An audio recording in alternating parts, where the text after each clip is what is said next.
Sir. बाकी सब लोग अपना वॉल्यूम बंद कर दो, सब लोग वॉल्यूम ऑफ कर दो। क्लास इंट्रोड्यूस कर दीजिए। सब लोग अपना वॉल्यूम म्यूट कर दें। हेलो जैन साहब नमस्कार। आरडी मैडम जुड़ेंगे क्या सर? मैडम अभी जुड़ रहे हैं, तो वॉल्यूम म्यूट कराना पड़ेगा। Hello hello hello. जितने पार्टिसिपेंट्स हैं ना अपना ऑडियो म्यूट करना पड़ेगा। जितने भी पार्टिसिपेंट हैं वो अपना जो है म्यूट कर लें एक बार, ताकि आवाज आपकी वाइब्रेट ना करे। प्लीज जितने भी पार्टिसिपेंट हैं साउंड को म्यूट कर लें। मैडम भी बस अभी ज्वाइन कर रहे हैं। ठीक है, मैडम के ज्वाइन करते शुरू कर देते हैं सर। हाँ सर, बस मैडम ज्वाइन कर ले तब शुरू कर देंगे। और जी एक बार जब सब लोग ना इनिशियली अपना कैमरा ऑन कर लेंगे, उसके बाद फिर हम कैमरा सबका ऑफ करा देंगे। जी सर। ध्यान से सुन रहे हैं, अपना म्यूट रखें और कैमरा एक बार ऑन कर लेंगे और उसके बाद कैमरा ऑफ कर लेंगे।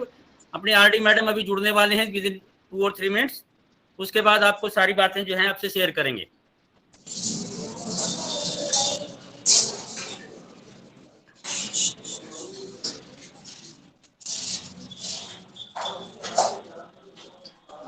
ये देखो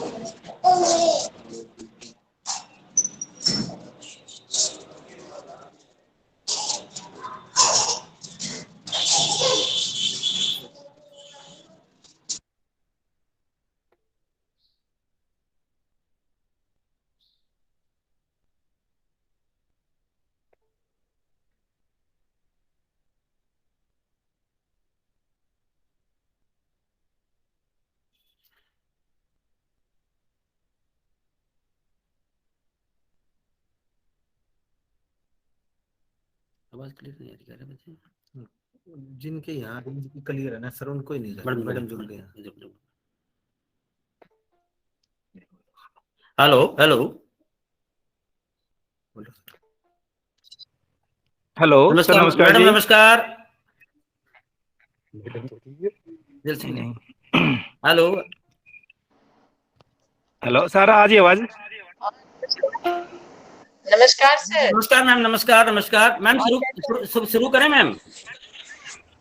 हाँ सर, शुरू करें प्लीज। आज इस इंडक्शन मीटिंग में मैं डॉक्टर पूनम कुमारी जी, हमारी regional director, doctor Amit Kumar Jain ji ARD, doctor Dharmpal ARD, Robin Verma ji SO और अदर स्टाफ मेंबर, और खास करके डॉक्टर राजा राम जो मेरे सहयोगी हैं, और ये सबका इंडक्शन मीटिंग में धन्यवाद करता हूं, सबका अभिनंदन करता हूं। आज की इंडक्शन मीटिंग जो है जुलाई, मैं ज्यादा फॉर्मेलिटीज में विश्वास ना करता हुआ तुरंत, क्योंकि बच्चे जुड़े हुए हैं, मेरे लगभग मेरे ख्याल से 150 के आसपास लड़के जुड़ चुके हैं और भी स्टूडेंट जुड़ने वाले हैं। जुलाई 2021 सेशन वालों के लिए इंडक्शन मीटिंग है, और इंडक्शन मीटिंग का एकमात्र उद्देश्य ये है कि आपको इग्नू के जो भी रीति रिवाज हैं, जो भी रूल्स एंड रेगुलेशंस हैं, उसके बारे में आपको जानकारी दे दी जाए। आपका एडमिशन हो चुका है जुलाई 21 में। मोस्ट प्रोबेबली आपके एग्जामिनेशन जो हैं जून 2022 में ड्यू होंगे। जून 2022 में कि कोरोना की वजह से जो आगे पीछे चल रहा है, 2-3 महीने का जो गैप है, दिसंबर वाले जब हम अभी करवा रहे हैं मार्च में, तो 2 या 3 महीने होंगे। तो आपका जो है एग्जामिनेशन पीरियड है जून 2022 में रहेगा। तो आप लोगों को एडमिशन लेने के बाद अपना स्टूडेंट स्टेटस जो है वो निकाल लेना चाहिए, और अपना आइडेंटिटी कार्ड जो ऑनलाइन अवेलेबल है वो आपको अपना निकाल करके लैमिनेट करा करके रख लेना चाहिए। एडमिट कार्ड की लास्ट तक, जब तक आप डिग्री या कोई सर्टिफिकेट, आवाज क्लियर मेरे ख्याल से सबको, वो आपको आइडेंटिटी कार्ड को संभाल करके रख लेना चाहिए। रही बात असाइनमेंट्स की, जब आप अपना स्टूडेंट स्टेटस निकाल रहे हैं, कई बच्चों को इस बात की भी, जो हम प्रैक्टिकल फील्ड में देखते हैं, कई बच्चों को ये जानकारी भी नहीं होती कि मेरे कौन कौन से कोर्स लिए हैं। अब वो हिंदी का जैसे HDC है, BHIC हिस्ट्री का है, वो HDC में और BHIC में या BPSC में मतलब डिफ्रेंशिएट नहीं कर पा रहा। असाइनमेंट हिंदी की देनी है, बच्चा पॉलिटिकल साइंस की देता है, तो कृपया अपने स्टूडेंट से जो कोड आपने सिलेक्ट किए हैं वो असाइनमेंट देंगे। और असाइनमेंट्स के बारे में एक दिक्कत हमें फील्ड में आती है कि बच्चा जिस भी सेंटर का होता है, सपोज करिए 1009 हिसार का है या 14 सिरसा का है या 1002 सोनीपत पानीपत जहां का भी है, बच्चा अपने कंसर्न सेंटर पे ही असाइनमेंट जमा करवाए। अपने स्टडी सेंटर का मतलब होता है असाइनमेंट। बच्चों को कई बार दिमाग में कंफ्यूजन होता है कि मैंने तो एग्जाम जो है फला जगह दिए थे। एग्जामिनेशन की एक समस्या मतलब सुविधा जो इग्नू हमें प्रोवाइड करती है, क्योंकि ये इंटरनेशनल लेवल की यूनिवर्सिटी है, पीपल्स यूनिवर्सिटीज है, इसमें सुविधा है कि आप थ्रू आउट इंडिया कहीं भी एग्जाम दे सकते हैं। तो एग्जामिनेशन देना आपका राइट नहीं बन जाता कि आप असाइनमेंट फला सेंटर पे जमा कराएंगे। असाइनमेंट सिर्फ और सिर्फ आपके स्टडी सेंटर पे ही जमा होंगी। किसी दूसरे सेंटर पे करने के बाद आपकी असाइनमेंट इवैल्यूएट नहीं होगी और वो असाइनमेंट्स के मार्क्स आपके अपग्रेड नहीं हो पाएंगे। तो कृपया अपने स्टडी सेंटर पे ही करें। और स्टडी सेंटर कहाँ मेंशन है आपका, जब आप स्टूडेंट स्टेटस निकालते हैं तो उस पे आपका स्टडी सेंटर लिखा हुआ होता है, स्टडी सेंटर पे ही उपलब्ध रहे। दूसरी बात, असाइनमेंट को आपको वाईफाई मतलब बिल्कुल ज्यादा, आप देखिए एक ट्रेंड चला हुआ है बच्चों को कि टाइप करवा के भेज दी फोटोग्राफर से या बुक सेलर से या जो आपका फोटो स्टेट वाले हैं उनसे खरीद के भेज दी। नहीं, असाइनमेंट खुद के हाथ की लिखी हो। सबसे पहले आप क्वेश्चन पेपर जो है डाउनलोड करिए, अपना रिलेटेड क्वेश्चन पेपर कोड के हिसाब से असाइनमेंट तैयार करिएगा प्लेन पेपर के ऊपर, और उसका असाइनमेंट को हस्तलिखित है, हैंड राइटिंग में लिखी हुई, अपने पेन से लिखी हुई होनी चाहिए। और असाइनमेंट के साथ क्वेश्चन पेपर और आपका स्टूडेंट स्टेटस का प्रिंट साथ लगा होना चाहिए। और स्टूडेंट स्टेटस के ऊपर जो आपका कोड है वो सारे कोड लिखे होते हैं जितने भी होते हैं। जिस कोड की आप असाइनमेंट करते हैं उसको अनसर्कल कर दें ताकि टीचर को विलेट करते हुए ध्यान रहे कि ये इस सब्जेक्ट की असाइनमेंट है और क्वेश्चन पेपर भी उसी असाइनमेंट का लगा हो जिसकी असाइनमेंट आप सबमिट करवा रहे हैं। और मार्केट से जो खरीद करके जमा कराते हैं उसका कोई फायदा नहीं है, आपके मार्क्स नहीं मिलेंगे और आप उसमें फेल कर दिए जाओगे। दूसरा, असाइनमेंट की इग्नू में असाइनमेंट की पहले भी डायरेक्टरेट लेवल पे भी चर्चा होती रही है, धर्मपाल जी ने भी बताया है, जैन साहब ने बताया है, मैडम ने बताया है। असाइनमेंट की एक इग्नू में अहम भूमिका है। असाइनमेंट का 30% वेटेज है आपकी असाइनमेंट का होता है। और असाइनमेंट्स में अगर आपके मार्क्स अच्छे नहीं आते हैं तो आपका कोई फायदा नहीं है पढ़ने का। अगर आप 3rd डिवीजन से या 40% या 50% से आप ग्रेजुएशन या पीजी करते हो तो मेरे ख्याल से कोई फायदा नहीं है। तो इसलिए असाइनमेंट को सीरियसली ली। दूसरा, असाइनमेंट्स में ज्यादातर जो मेरा अनुभव है टीचिंग का, कि ज्यादा नहीं कह सकता मैं, लेकिन 70-80% जो है, यू कैन से 90% तक का पेपर जो है असाइनमेंट के आसपास ही घूम करके आ जाता है। तो इसलिए हर स्टूडेंट जो है असाइनमेंट को सीरियसली ले। असाइनमेंट इस सेशन की जुलाई 21 के सेशन की असाइनमेंट हम मोस्ट प्रोबेबली अप्रैल के लास्ट वीक से शुरू करेंगे, क्योंकि हमारे 12-15 अप्रैल तक तो पेपर हैं। पेपर के बाद शुरू करेंगे। फिर हमारे कुछ प्रैक्टिकल क्लासेस भी ड्यू पड़ी हैं, जैसे मेरे यहाँ एमए साइकोलॉजी है, एमए साइकोलॉजी बीपीसी, उनके प्रैक्टिकल्स में भी काफी टाइम लगता है। तो आप मई मोस्ट प्रोबेबली अप्रैल के लास्ट में, अब मई भी आपके पास रहेगा और जून भी रहेगा, आप असाइनमेंट जो है जमा कराएं और असाइनमेंट प्रॉपरली सिस्टेमेटिक जमा कराएं। असाइनमेंट को एक बेकार के रूप में ना लें। असाइनमेंट दिया, फेंक दिया, भेज दिया, उससे ना स्टेटस लगा हुआ है, ना आपका मोबाइल नंबर लिखा हुआ है, कुछ भी नहीं लिखा हुआ है, तो वो असाइनमेंट जो है आपकी वैलिड नहीं मानी जाएंगी। असाइनमेंट ऑनलाइन जमा करवाने हैं, ऑफलाइन जमा करवाने हैं? असाइनमेंट ऑफलाइन होंगी। ऑनलाइन का कोई अभी लिंक नहीं है, क्योंकि कोरोना अब जा चुका है। ये मत सोचिए कि हमेशा ही कोरोना रहेगा, कोरोना जा चुका है भगवान की दया से, इसलिए आप ऑफलाइन करें और ऑफलाइन भेजें। और रही बात सेंटर की, आप हमारे पास काउंसलिंग क्लासेस भी लगती हैं। काउंसलिंग क्लासेस बच्चा सेंटर विजिट करता नहीं है, इसलिए हमें दिक्कत आती है, तो काउंसलिंग क्लासेस भी लगती हैं टाइम टू टाइम और आपको ग्रुप में इसकी इंटीमेशन दे दी जाएगी। किसी के क्वेश्चन हैं वो बाद में करने, सबके क्वेश्चन लिए जाएंगे। दूसरा, एक असाइनमेंट जमा कराने के तुरंत बाद लगभग उसके आसपास लिंक खुलता है एग्जामिनेशंस का। जो प्रैक्टिकल्स प्रॉब्लम हमें आती हैं लास्ट ईयर का, पिछले 2-4 सालों से मैं देख रहा हूं, आप कैफे वाले के पास जाते हो अंधे होकर के, पैसा दे देते हो और वो आपका एग्जाम फॉर्म भरता है, वही आपका काउंसलर है, वही आपका कोऑर्डिनेटर है, वही आपका डायरेक्टर है जो 10वीं पास है। वो क्या करता है, मेरे पिछले 5-7 बच्चों के, उसने बीए के बच्चे किसी गांव के थे, उनका पेपर भी अब इस बार भी आया हुआ है हमारे पास एब्स्ट्रैक्ट में, उड़िया जो है उनका मीडियम भर दिया। एक बताइए कि फतेहाबाद का रहने वाला उड़िया भाषा को कैसे जान जाएगा? उसने एग्जामिनेशन में उड़िया का पेपर भर दिया, उड़िया मीडियम भर दिए, उड़िया मीडियम, भाई इंग्लिश की मुश्किल है लोगों को, उड़िया तो कहाँ की बात है। तो इसलिए जब भी आप एग्जाम फॉर्म भरते हैं तो सिंसियरली और सीरियसली फॉर्म भरें, ताकि मीडियम का ऑप्शन लेते हुए दिक्कत ना आए। दूसरा एक इंग्लिश मीडियम वाला बच्चा हिंदी में पेपर दे सकता है? ये मैं कह रहा हूँ क्वेश्चन बाद में होंगे, मेरे को बोलने देंगे आप? Okay sir, sorry sir. Question बाद में। रही बात, आप मीडियम अपना प्रॉपर भरें। दूसरी बात ये रही कि जब आप एडमिशन सीख करते हैं इन दी वेरी फर्स्ट, तब भी एक प्रॉब्लम जाती है कि बच्चों को पता नहीं होता कि मैं किस प्रकार के सब्जेक्ट कोड को सिलेक्ट कर रहा हूं। कंप्यूटर वाला, ये भी पीछे 2-4 बच्चों की ऐसी शिकायतें आई, सारी हिंदी भर दी। और बीएजी जो नया सिस्टम आया है उसमें चेंज का प्रोविजन नहीं है। अगर किसने सारी हिंदी ले ली, बीएचडीसी ले ली, बीएचडीएलए ले लिया, तो उसका वो हिंदी तक सिमट के रह जाएगा। अगर सारी इंग्लिश ले ली, बीजीसी 131, 32, 33, 34 सारी ले ली, तो इंग्लिश तक समझ के रह जाएगा।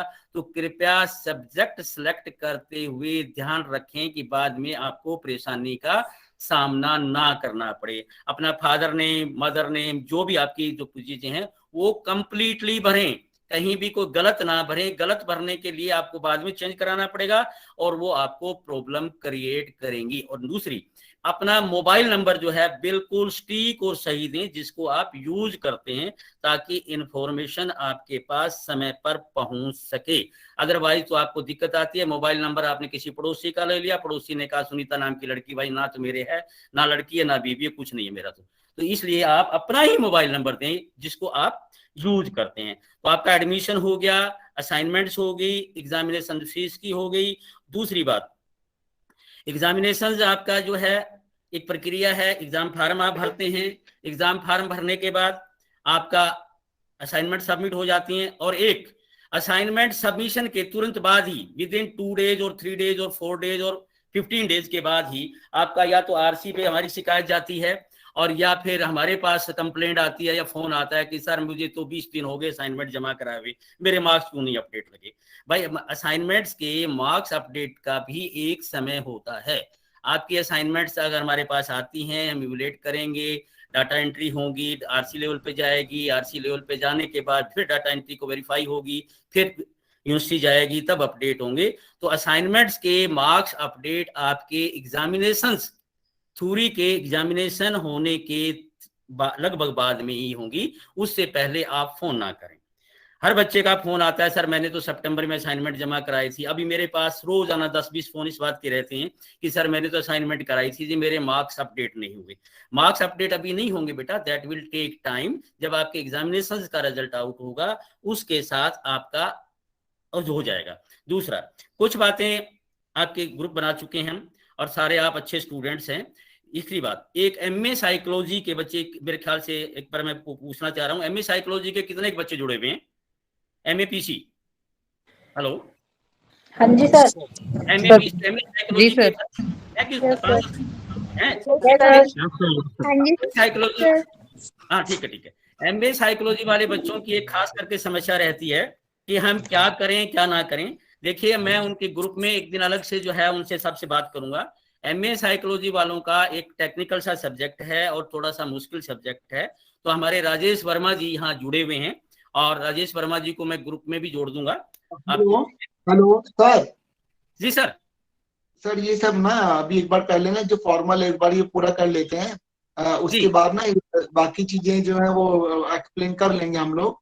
मैडम जी हमारे साथ जुड़ चुके हैं, ठीक है ना? दूसरा उनका दूसरा मीटिंग है सर, कोई एक ना। ठीक है सर, मैं 1 मिनट में फाइल करता हूँ सर। हाँ, तो मैं अब मैडम को सर कोई मैं बाद में कर लेता हूँ सर। ठीक है, थैंक यू। मैं बाकी बातें बाद में, मैडम से अनुरोध है कि मैडम जो है कुछ अपना संबोधन करें। मैडम जी, मैडम जी मार्गदर्शन करें। Hello hello.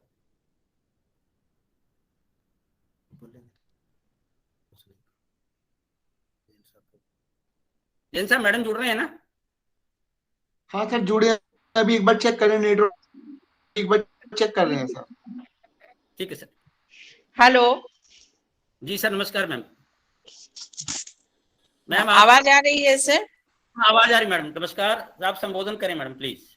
जी हाँ, नमस्कार। आज के इंडक्शन मीटिंग में पार्टिसिपेट कर रहे हैं हमारे जुलाई 2021 सत्र के नए स्टूडेंट्स, एकेडमिक काउंसलर्स जो इस प्रोग्राम में अभी जुड़ पाए हैं, कोऑर्डिनेटर साहब और हमारे क्षेत्रीय केंद्र के colleagues doctor Amit Kumar Jain and doctor Dharampal, अगर वो अभी जुड़ पाए हैं तो आप सबों को नमस्कार। सबसे पहले तो मैं अपने सभी स्टूडेंट्स को बहुत बहुत बधाई देना चाहूंगी कि आप लोगों ने अपनी शिक्षा के लिए, उच्च शिक्षा प्राप्त करने के लिए और अपने कैरियर एनहांसमेंट के लिए इग्नू को चुना है। इसके लिए आप लोगों को आपके अध्ययन केंद्र, आपके क्षेत्रीय केंद्र और इंदिरा गांधी राष्ट्रीय मुक्त विश्वविद्यालय की ओर से बहुत बहुत बधाई और शुभकामनाएं। मैं ज्यादा कुछ आप लोगों को नहीं कहना चाहूंगी। बहुत ही जो आपको अध्ययन केंद्र अलॉट हुआ है 1031 फतेहाबाद का, यहाँ पर हमारे coordinator, academic counsellors, assistant coordinators आपको बहुत सही तरीके से आपका मार्गदर्शन करेंगे। आपकी जो आवश्यक सहायता सेवाएं हैं वो आपको उपलब्ध कराएंगे। बहुत अनुभवी हैं and specially doctor Sitaram Sharma ji का तो मैं बहुत बहुत धन्यवाद करना चाहूंगी। मैं बहुत केयरफुली सुन रही थी, सर ने जिस तरीके से शुरुआत करी तो मुझे लगता है कि पूरा मार्गदर्शन आपको आपकी एकेडमिक प्रोग्राम के बारे में, जो एकेडमिक एक्टिविटीज आपको करनी है, क्या आपकी रिस्पॉन्सिबिलिटीज होंगी, आपके अध्ययन केंद्र की तरफ से आपको क्या सुविधाएं प्रदान की जाएंगी और बीइंग एन एडल्ट लर्नर आपसे हमारी क्या अपेक्षाएं हैं विश्वविद्यालय को, आपके अध्ययन केंद्र को, आपके क्षेत्रीय केंद्र को। मुझे लगता है कि ये सर ने बहुत सही तरीके से शुरुआत की है अपनी एड्रेस की और वो आप लोगों का अच्छे तरीके से मार्गदर्शन कर पाएंगे। आप लोगों को मैं बस बहुत ही ब्रीफ में ये कहना चाहूंगी कि ये जो आपका इंडक्शन मीटिंग है इसका मुख्य उद्देश्य ये है कि जो हमारे नए स्टूडेंट्स इसमें जुड़ते हैं इग्नू के प्रोग्राम में, उनको उनके अध्ययन केंद्र के बारे में, क्षेत्रीय केंद्र के बारे में और विश्वविद्यालय के बारे में आवश्यक जानकारियां प्रदान की जाए। और खास करके आप लोगों में से कई ऐसे होंगे जिन्होंने आज से पहले मतलब इग्नू में एडमिशन लेने से पहले फेस टू फेस मोड में पढ़ाई करी है और यहाँ आप लोग open and distance learning mode से पढ़ाई करेंगे तो थोड़ा सा डिफरेंस आपको फील होगा। अब आप आइसोलेशन में स्टडी करेंगे, मतलब यहाँ पर आपको डेली क्लासरूम में नहीं आना है, कोई आपका ट्यूटोरियल, क्लासरूम, लेक्चरिंग टाइप नहीं होगा, बट या आपकी काउंसलिंग क्लासेस लगेंगी, वो आपका अध्ययन केंद्र आपको एडवांस में इंफॉर्मेशन देंगे और आपको हर तरीके से मार्गदर्शन किया जाएगा, मतलब counselling, guidance, academic support, everything will be provided by your study centre. और आप लोगों ने जिस भी प्रोग्राम में एडमिशन लिया है मुझे पूरा यकीन है कि आप लोग बहुत सही तरीके से अपना प्रोग्राम को पूरा करेंगे। और एक नॉर्मली हम लोग ये जो परिचय सभा का आयोजन करते हैं ये फेस टू फेस मोड में होता है। स्टूडेंट्स को बुलाया जाता है स्टडी सेंटर पे, वहाँ क्षेत्रीय केंद्र के भी सदस्य पहुंचते हैं और आपसे हम बात करते हैं, हमें एक दूसरे को जानने का मौका मिलता है। बट अभी की परिस्थिति में ये पिछले 2 सालों से जो सिचुएशन रही है पेंडेमिक की, ज्यादातर चीजें अब ऑनलाइन मोड से हो रहा है। आपको भी सुविधा है, कहीं ट्रेवल नहीं करना है, आप लोग अपने फोन से या से जाते हैं तो ये ज्यादा आसान हो गया। और अभी रिसेंट टाइम्स में बहुत अच्छा वो किया है, परफॉर्म हम लोग कर रहे हैं। हम लोग ट्रेडिशनल से डिजिटल की तरफ प्रोग्राम भी लॉन्च हुए हैं। आप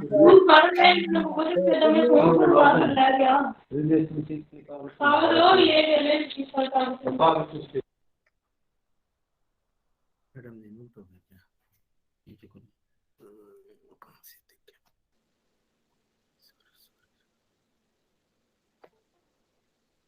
सॉरी बीच में और बोल रही नहीं क्यों रहेगी मैडम।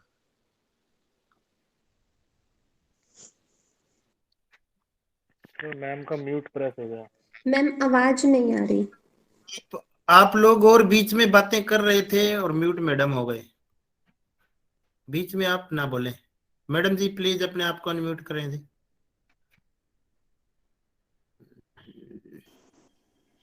आप लोग हर तरह की जो भी रिसोर्सेस अवेलेबल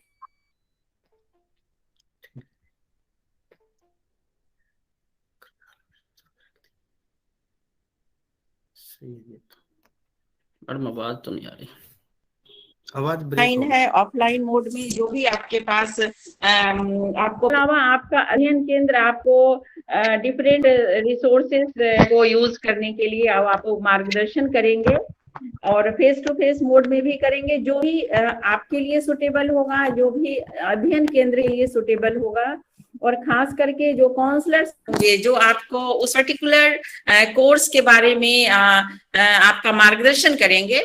तो ये सारे फैक्टर्स पे डिपेंड करेगा कि आपकी काउंसलिंग क्लासेस कैसे हो रही हैं। बस आप लोगों से ये रिक्वेस्ट रहेगा कि अपने आप को अपडेटेड रखिए और आप लोग इग्नू के बारे में जो भी आपको कम्युनिकेशन जाती है, आपकी आइडेंटिटी कार्ड ही आपकी आइडेंटिटी है इस विश्वविद्यालय में।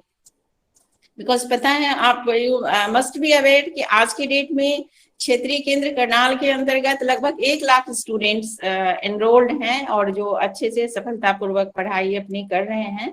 तो आप लोगों के जुड़ने से हमें बहुत खुशी होती है कि हम लोग जिस पर्पज से इग्नू का यहाँ पे रीजनल सेंटर विश्वविद्यालय ने बनाया था करनाल में और हरियाणा प्रदेश में, तो कि quality higher education at your doorstep, education for all, तो हम लोग उसमें बहुत हद तक अब सफल होते देख रहे हैं अपने आप को। और बट आप लोगों से ये रिक्वेस्ट रहेगा कि आप लोग खुद तो पढ़ें ही, सफलतापूर्वक अपना कार्यक्रम पूरा करें, दूसरों को भी मोटिवेट करिए। जो आपके आसपास के लोग हैं, जो आपके नोन हैं, आपके फ्रेंड सर्कल में हैं, जो भी चाहते हैं इग्नू से पढ़ाई करना क्वालिटी हायर एजुकेशन के लिए, वो इग्नू को ऑप्ट करें और अपने इंटरेस्ट के अकॉर्डिंग जो भी उसमें एलिजिबिलिटी जिनकी बनती हो उस प्रोग्राम में एडमिशन ले सकते हैं।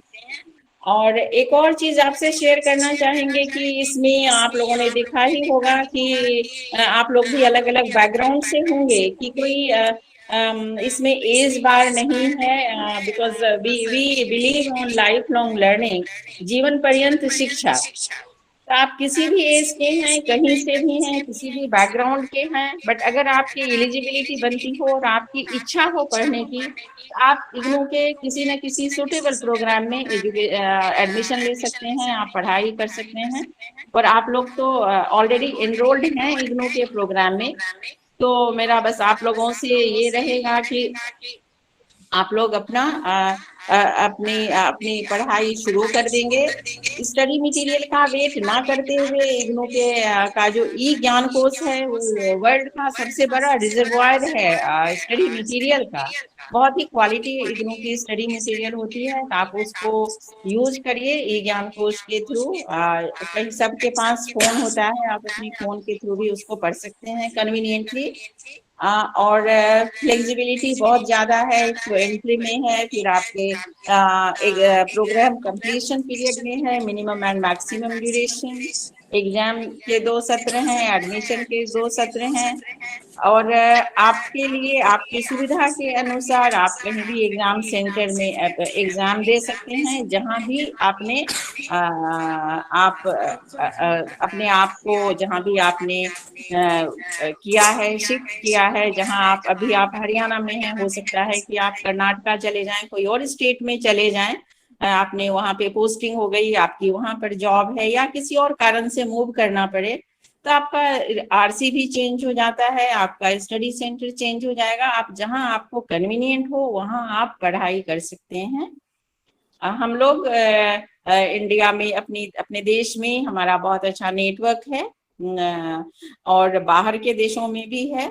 तो आप लोगों से यही मैं अपनी तरफ से और अपने क्षेत्रीय केंद्र की तरफ से कहना चाहूंगी कि आप लोग बहुत अच्छे तरीके से अपना कार्यक्रम पूरा करें। जो भी आपको मार्गदर्शन, जो भी गाइडेंस, जो भी डायरेक्शन दिया जाता है आपके अध्ययन केंद्र के द्वारा, उसको प्लीज फॉलो करिएगा, क्योंकि और इग्नू के जो भी आपको इंस्ट्रक्शंस मिलेंगे वो बिल्कुल ओवरऑल ऑल ओवर इंडिया सारे स्टूडेंट्स के लिए सेम होता है, और वो इग्नू मुख्यालय से ही सारी गाइडलाइन हर प्रोग्राम के लिए डिसाइड होकर आती है। तो आप लोगों को उसे फॉलो करना है, और मुझे लगता है कि आपका बहुत अच्छे से मार्गदर्शन होगा वहां पर आपके अध्ययन केंद्र में। कहीं कोई इशू है तो आप हमारे रीजनल सेंटर पर मेल लिख सकते हैं, बट अदरवाइज आपका वहाँ ही सारा चीजें रिजॉल्व, सारी इश्यूज हो जाएंगी।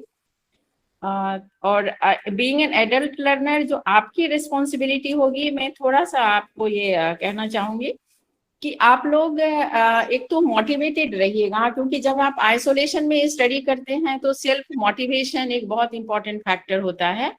तो मोटिवेटेड रहिए, डेली जरूर टाइम से पढ़ाई करिए, एक ही टाइम अपने लिए अलॉट कर लीजिए, कोई भी टाइम के हम 1 घंटे 2 घंटे डेली स्टडी करेंगे और अपना टाइम प्रॉपरली मैनेज करेंगे।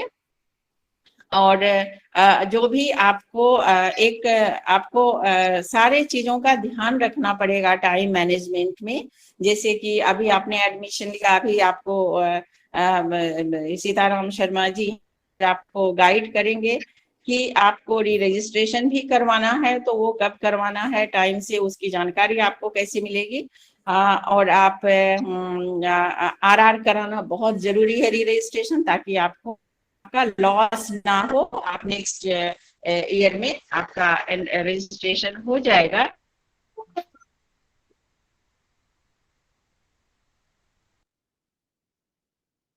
धनपाल जी और जुड़े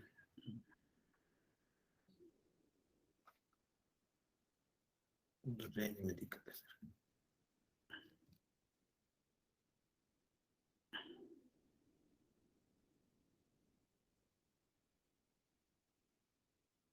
मैडम की तरफ से दिक्कत है।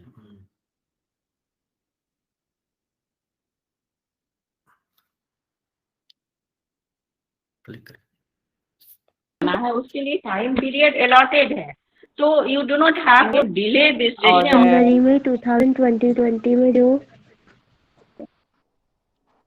और मैं रिक्वेस्ट करूंगी अपने कोऑर्डिनेटर साहब से कि आप जो स्टूडेंट्स की कई सारी क्वेरीज मैं देख रही हूँ आ रही है, तो एक जो मेल आईडी है सर और आरसी करनाल का आपके अध्ययन केंद्र का कांटेक्ट नंबर ये शेयर कर दिया जाए इनके साथ कि स्टूडेंट्स के अगर कोई इशू है तो आरसी करनाल पर लिखें, अदरवाइज अननेसेसरी ना लिखें आरसी करनाल पे मेल, और आपके अध्ययन केंद्र से सारी प्रॉब्लम आपकी रिजॉल्व होती रहेगी। तो wish you all the best, good luck to all, thank you very much. Thank you ma'am, thank you, thank जी नमस्कार। डॉक्टर धर्मपाल जी का मैं जुड़ने पर स्वागत करता हूँ। डॉक्टर धर्मपाल जी। जी सर नमस्कार। नमस्कार, दिख नहीं रहे सर? नमस्कार। हाँ सर, विजिबल नहीं हो रहे सर? फेस टू फेस भी। हाँ अब नमस्कार, अब नमस्कार है सर। जी नमस्कार। हाँ सर, आप संबोधन कर दें थोड़ा बहुत, दे दो टाइम। जी सर, 2 मिनट टाइम दे दो। जी जी जी सर। जी दो सर। काफी बच्चे जुड़े हुए हैं आज तो।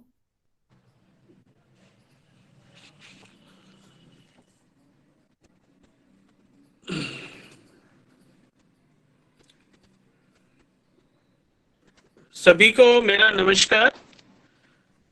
कोऑर्डिनेटर डॉक्टर सीताराम जी और अध्ययन केंद्र के जो असिस्टेंट कोऑर्डिनेटर्स हैं और अन्य पार्ट टाइम फंक्शनरीज हैं, हमारे क्षेत्रीय निदेशक महोदय डॉक्टर पूनम कुमारी सिंह जी, मेरे कलीग डॉक्टर अमित कुमार जैन जी, वे प्यारे विद्यार्थियों, इस इंडक्शन मीटिंग में जुड़ने पर मैं आप सबका हार्दिक जो ना धन्यवाद करता हूं, आभार करता हूं।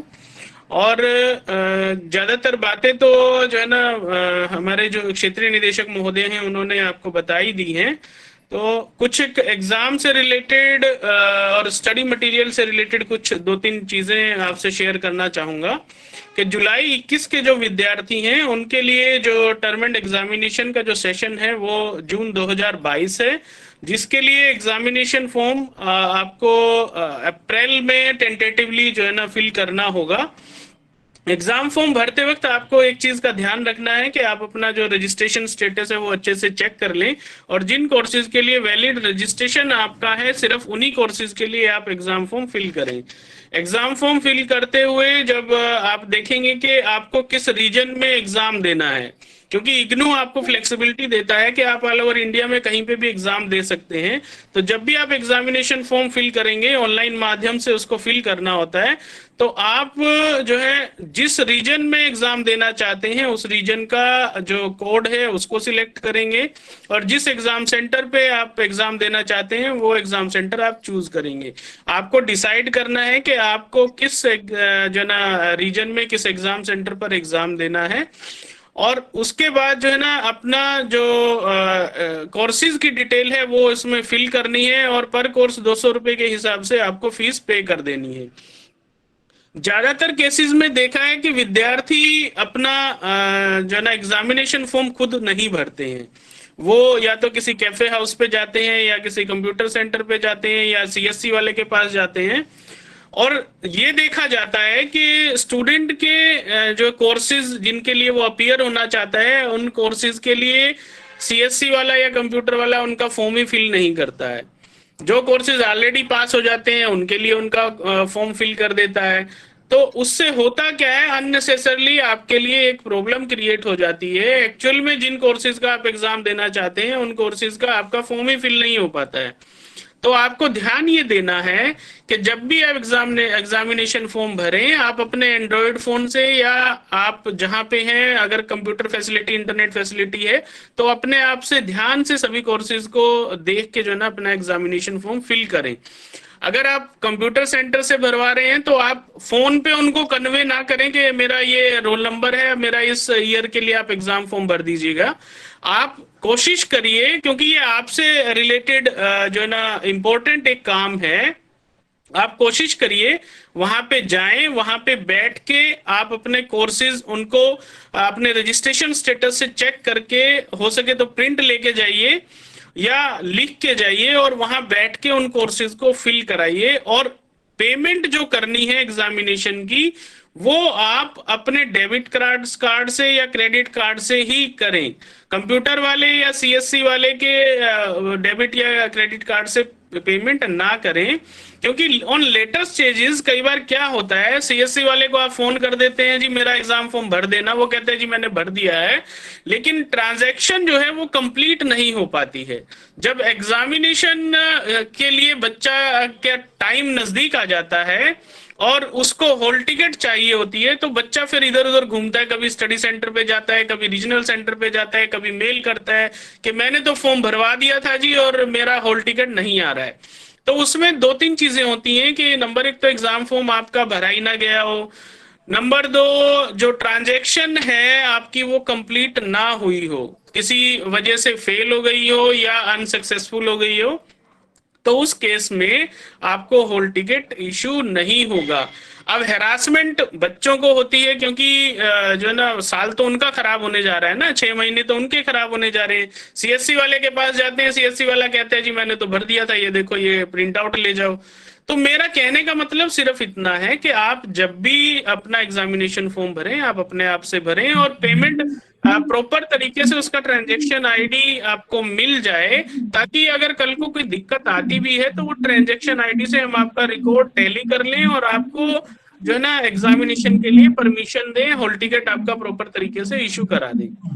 इसके बाद जब भी आप जो है एग्जामिनेशन सेंटर पे एग्जाम के लिए जाते हैं तो उससे पहले आपको एक हॉल टिकट इशू कर डाउनलोड करना होता है।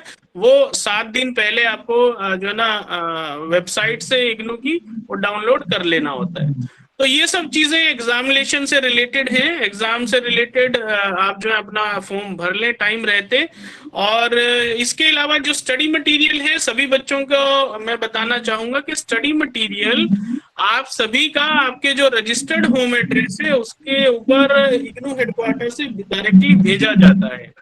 आप अपना जो नियर बाई एरिया में जो पोस्ट मास्टर है आप थोड़ा उनके कांटेक्ट में रहें। जब एडमिशन कंफर्मेशन आपके पास आ जाता है, एडमिशन कंफर्मेशन के बाद लगभग 20-25 दिन महीने तक आपका जो ना बाई पोस्ट स्टडी मटेरियल आ जाता है।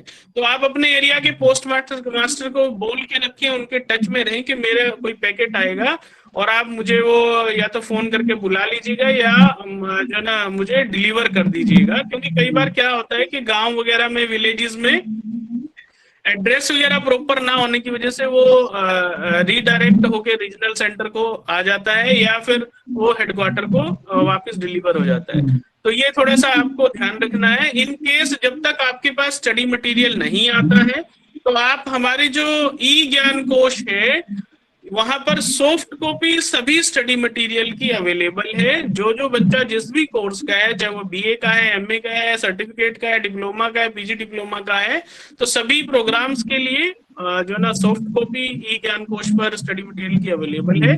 आप वहां से डाउनलोड करके अपनी स्टडी अभी स्टार्ट कर सकते हैं।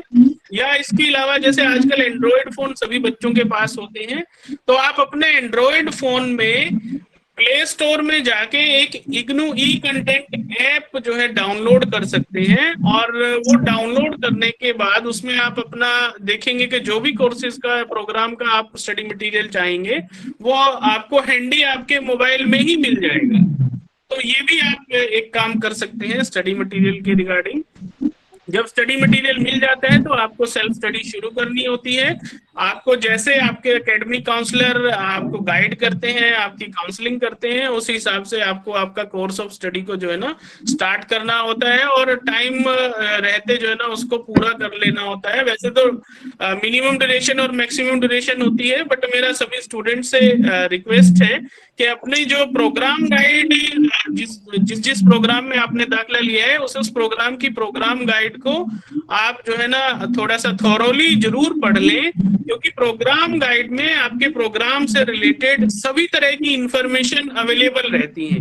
कब आपको असाइनमेंट जमा करना है, कब आपको एग्जामिनेशन फॉर्म जमा करना है, कब आपको री रजिस्ट्रेशन कराना है और कब आपके एग्जाम होंगे, तो ये सब जो भी इंफॉर्मेशन है आपके प्रोग्राम गाइड में अवेलेबल रहती है। तो कार्यक्रम को, पाठ्यक्रम को मिनिमम ड्यूरेशन में पूरा करने के लिए आप जो है प्रोग्राम गाइड को थोरोली पढ़ते रहिए, उसको पढ़ें और इम्पोर्टेंट पॉइंट्स को एक पेपर पे नोट करके रखें ताकि आप जो है ना जब भी आपको जरूरत हो आप एकदम से उनको देख लें और अपना जो पाठ्यक्रम है वो मिनिमम ड्यूरेशन में पूरा कर लें। अगर किसी बच्चे को किसी तरह की कोई ग्रीवांसेस हैं, कोई क्वेरी है, आप अपने अध्ययन केंद्र पे संपर्क करें। यहाँ के जो कोऑर्डिनेटर है या डॉक्टर सीताराम जी हैं वो बड़े जुझारू हैं और अपने विद्यार्थियों के लिए हमेशा तत्पर रहते हैं। तो आप पहले आप अपने स्टडी सेंटर पे कांटेक्ट कीजिए। इन केस अगर कोई ऐसी ग्रीवांस आपकी है जो रीजनल सेंटर से ही रिजोल्व होनी है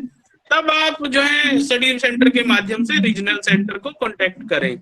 और हम लोग अपने लेवल पे मिनिमम टाइम में कोशिश करते हैं कि स्टूडेंट्स की जितनी भी ग्रीवेंसेस हैं उनको रिजोल्व करा दें। तो ये इतना ही मैं आप सबसे कहना चाहूंगा और एक बार फिर डॉक्टर सीताराम जी का, कोऑर्डिनेटर साहब का और सभी विद्यार्थियों का इंडक्शन मीटिंग में जुड़ने के लिए हार्दिक धन्यवाद करता हूँ। नमस्कार। थैंक यू डॉक्टर साहब, थैंक यू डॉक्टर साहब, थैंक यू सर।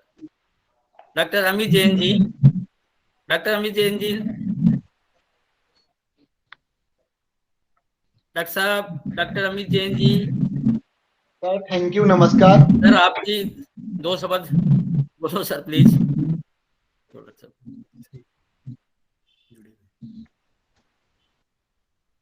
आदरणीय कोऑर्डिनेटर साहब,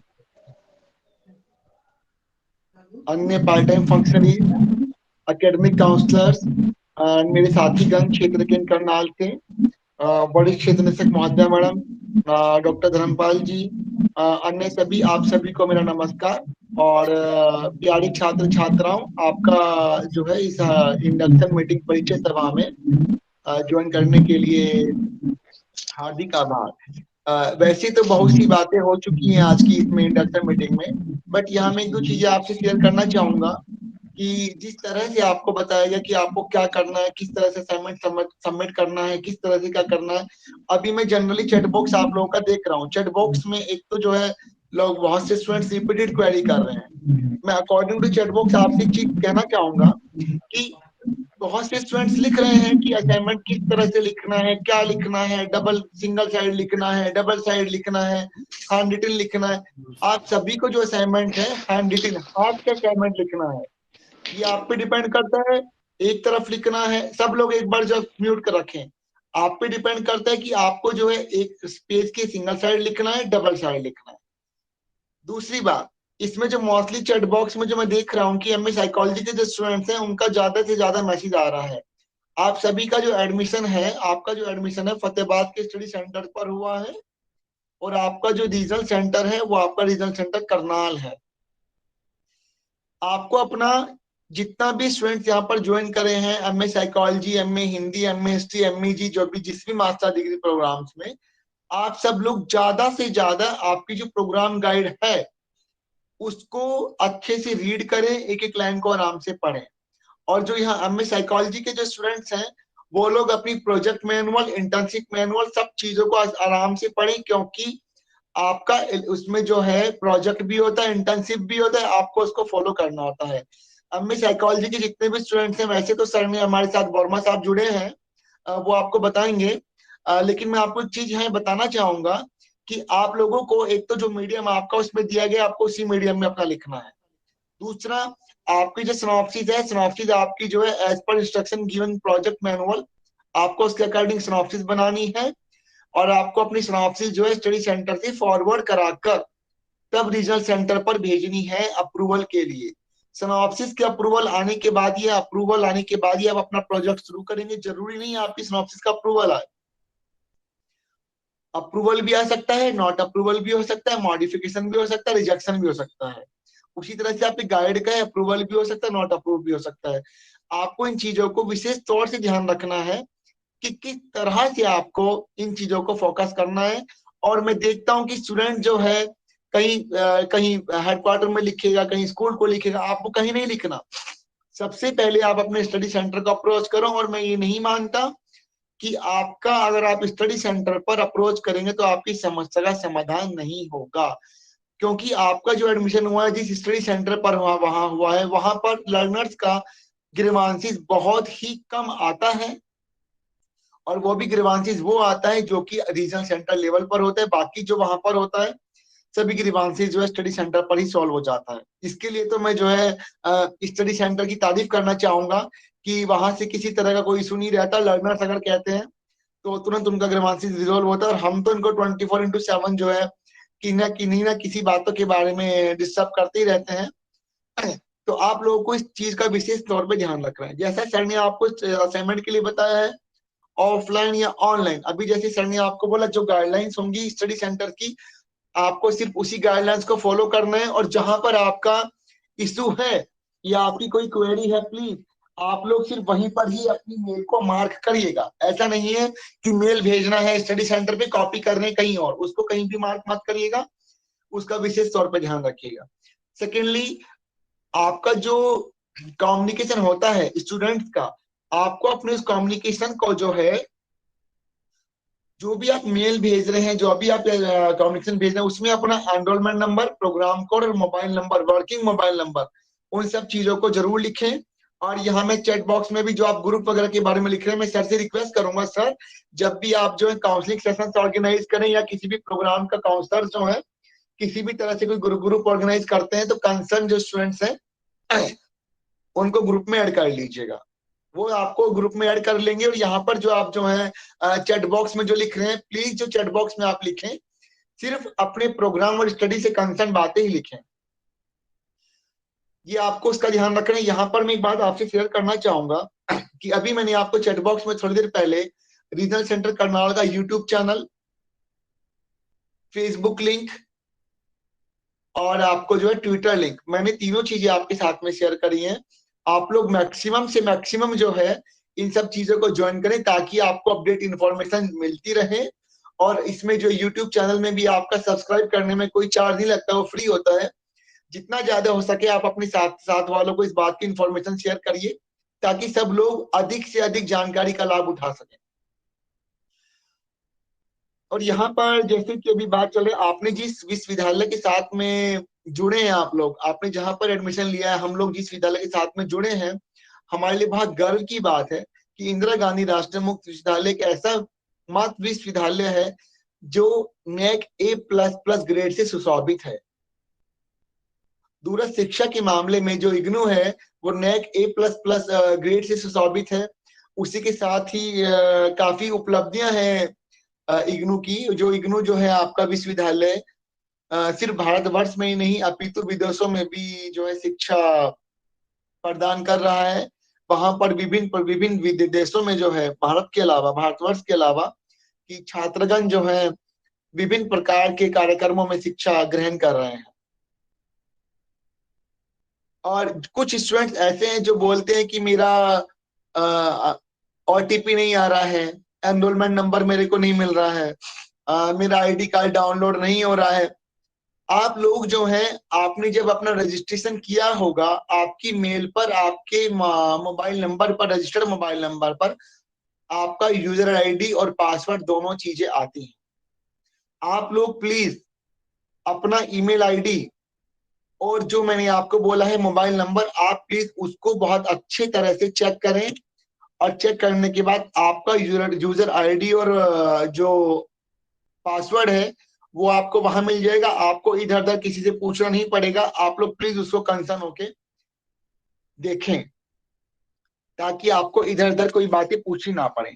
दूसरा, कुछ स्टूडेंट्स ऐसे होते हैं जो कहते हैं कि मेरे को ID कार्ड डाउनलोड नहीं हो रहा, मुझे ये प्रॉब्लम हो रहा है ID कार्ड डाउनलोड वगैरह में। तो मैं भी आपके साथ में एक लिंक शेयर करूंगा ताकि आप लोग जो है उस लिंक पे जाएं। लिंक पे जाने के बाद अगर आपको लगता है कि आपको मोबाइल नंबर मिस है, ID कार्ड मिस है, मोबाइल नंबर में कुछ इशू लग रहा है आप लोगों को, तो आप लोगों को कुछ नहीं करना। वहां पर आप जाएंगे और जाने के बाद अपने आप को न्यू रजिस्ट्रेशन में जो आप उसको करेंगे। मैंने आपको भी एक लिंक शेयर कर रहा हूं। मैंने भी आपको एक लिंक शेयर किया है चैट बॉक्स, आप सब लोग उसको देखेंगे। यहाँ पर इस लिंक के थ्रू आप जो है न्यू रजिस्ट्रेशन पोर्टल पे जाएंगे, यहाँ से आपको रजिस्टर कर लेंगे ताकि आपका इशू यहाँ पर रिजॉल्व हो जाएगा। एग्जाम की बातें मेरे साथी ने आपको बताई हैं, सर ने बहुत अच्छे तरीके से आपको सब चीजें बताई हैं। और जो आप लोगों का अधिकतर, जो मैं ग्रीवांशी देख रहा था चैट बॉक्स में, अधिकतर तो मैंने रिजॉल्व करने का कोशिश किया ही है आप लोगों को। और इसी के साथ ही मैं अपने शब्दों को विराम देता हूं। और मैं जो है एक अध्ययन केंद्र फतेहाबाद से जो है डॉक्टर सीताराम जी, कोऑर्डिनेटर साहब, सभी पार्ट टाइम फॉक्सरी एकेडमिक काउंसलर्स, आप सभी का मैं हार्दिक धन्यवाद करता हूं कि आपने जो इस तरह बहुत अच्छी तरह से जो है ये PG प्रोग्राम्स के लिए इंडक्शन मीटिंग का आयोजन किया है। और अभी मैं सर से रिक्वेस्ट करता हूं कि हमारे साथ में जो है कुछ सब्जेक्ट एक्सपर्ट जो है, सब्जेक्ट स्पेसिफिक एकेडमिक काउंसलर जुड़े हैं, प्लीज उनके संबोधन करा दें। जो कुछ लर्नर्स की जो आ रही है इसमें प्रैक्टिकल या काउंसलिंग्स को लेकर, इंटर्नशिप को लेकर जो क्वेरीज हैं वो उस तरह से रिजोल्व हो सकती हैं। इसी के साथ आपका जो है हार्दिक धन्यवाद और नमस्कार, और सभी छात्र छात्राओं के लिए उज्जवल भविष्य की कामना। Thank you. Thank you doctor साहब, thank you sir, thank you sir, thank you.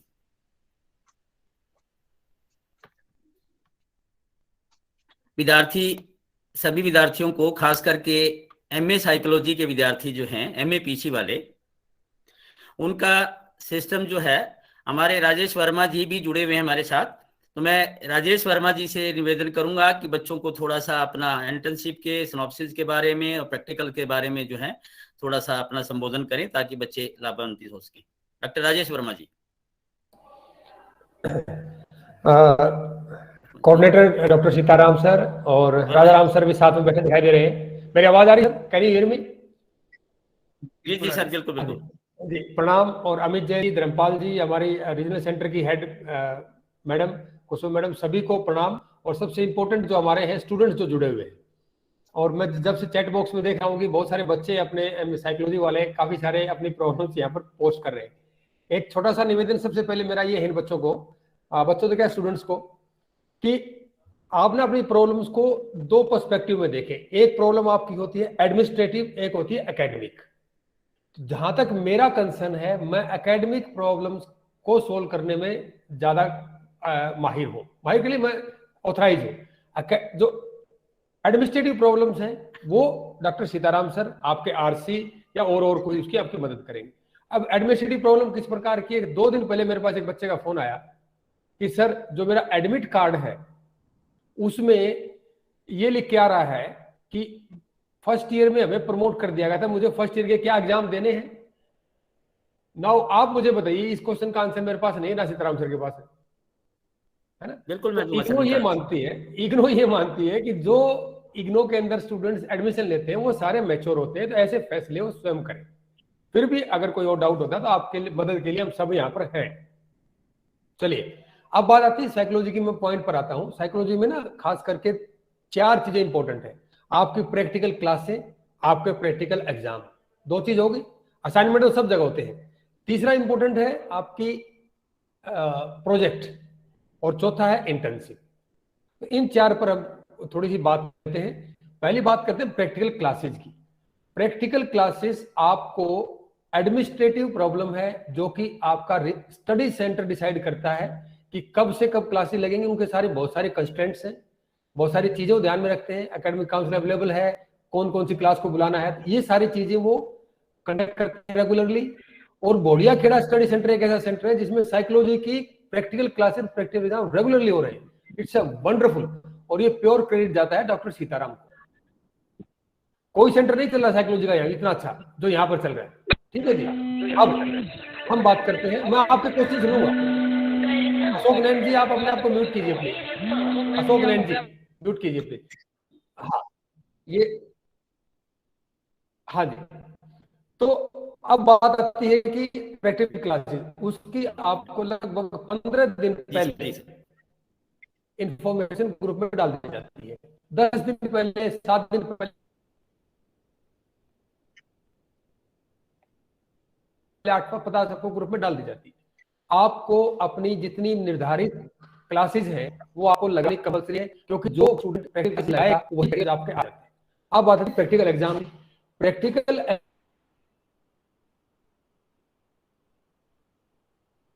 Exam में भी ऐसा ही होता है। जब स्टडी सेंटर को समय, जगह और काउंसलर अवेलेबल हो, वो तीनों चीजें अवेलेबल होती है, तो वो प्रैक्टिकल एग्जाम समय के अनुसार डिसाइड करते हैं और फिर आपको ग्रुप में मैसेज डाल देते हैं। दोनों चीजें क्लियर हो तो बार बार बिना पूछे कि कब मेरा एग्जाम होगा, कब मेरा क्लास होगी, आप एक ग्रुप में मैसेज आ जाएगा। ग्रुप में आप अपने आप को अपडेट रखें और ग्रुप में फालतू के इधर उधर के मैसेज डालें, जो कि बहुत मैसेज आते रहते हैं। इससे क्या होता है कि जो इन्फॉर्मेशन हमें पढ़नी होती है वो नहीं छोड़ देते और उसके चक्कर में सारी इन्फॉर्मेशन छोड़ देते। तो मेरा सभी से ये अनुरोध है। चलो ये 2 चीजें हो गई। अब मुख्य बात हम साइकोलॉजी के ऊपर आते हैं कि प्रैक्टिकल फाइल हम बच्चों को परेशानी आती है कैसे बनाएं। देखिए, जो बच्चे स्टूडेंट्स जो पहले कोई प्रैक्टिकल सब्जेक्ट करके आए होते हैं वो आराम से उसको बना सकते हैं।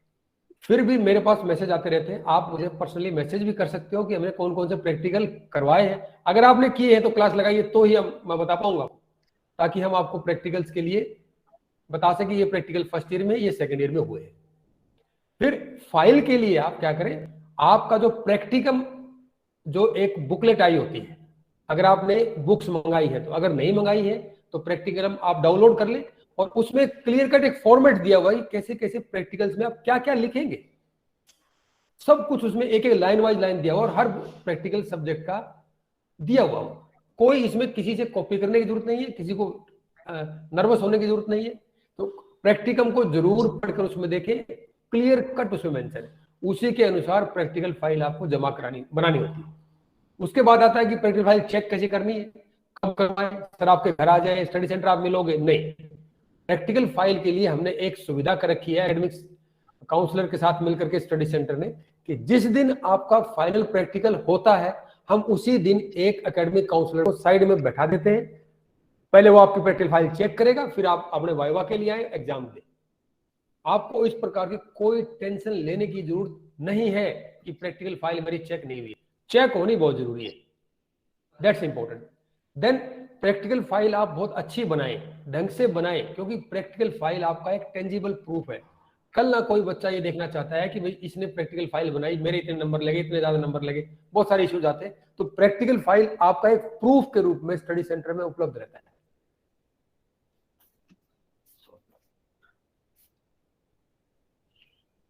रिमेंबर दिस, प्रैक्टिकल फाइल पर आप ध्यान दें और उसके सीखने पर ध्यान दें। कंप्लीट। अब बात करते हैं इंटर्नशिप की। इंटर्नशिप में होती है काउंसलिंग वालों को काउंसलिंग सेंटर पर और क्लिनिकल वालों को हॉस्पिटल। यानी काउंसलिंग वालों का वही इंटर्नशिप करवाओगे जहां पर काउंसलर अवेलेबल हो, सर्टिफाइड काउंसलर। क्लिनिकल वाले पे आप इंटर्नशिप उसी हॉस्पिटल में करवाओगे जहां पर क्लिनिकल साइकोलॉजिस्ट अवेलेबल हो। प्राइवेट हॉस्पिटल में, गवर्नमेंट हॉस्पिटल में, प्राइवेट संस्था में, एनजीओ में जो इंटर्नशिप करवाते हैं उनके पास जाकर आप अपने अपने डिस्ट्रिक्ट में, अपने अपने शहर में कर सकते हैं। उसके लिए सबसे पहले आपको उस संस्था पर एक एप्लीकेशन देनी होती है। हाँ जी, मुझे आपका इंटर्नशिप करनी, मुझे परमिशन दे। जब आपको परमिशन दे दे तो उस परमिशन लेटर को लेकर के आपको स्टडी सेंटर आना था डॉक्टर सीताराम सर के पास। फिर आपको वो एक लेटर देते हैं साइन करके, ताकि परमिशन लेटर आप उस संस्था में अपना इंटर्नशिप कर सकते हो। 240 घंटे की इंटर्नशिप करनी होती है। उसकी एक इंटर्नशिप फाइल बनती है। 10 केस आपको करने होते हैं, चाहे क्लिनिकल के हो, ऑर्गेनाइजेशन के हो, किसी के भी।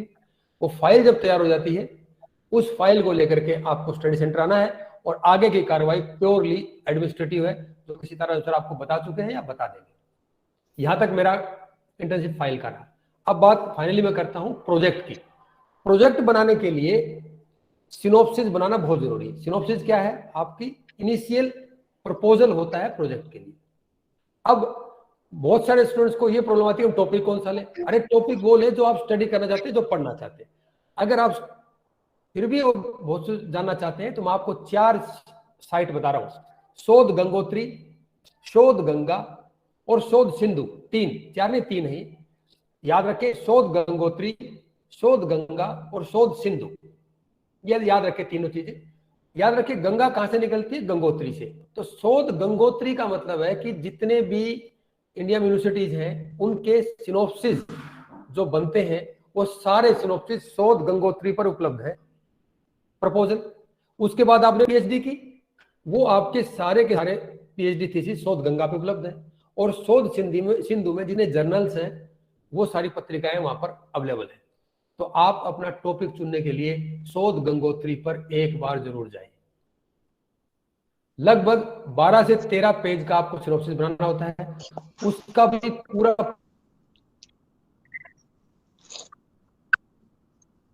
प्रोसेस आपके प्रैक्टिकम में दिया हुआ है। एमएपीसी सेकेंड ईयर की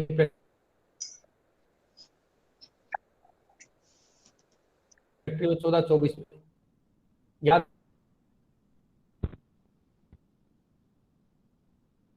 रखें।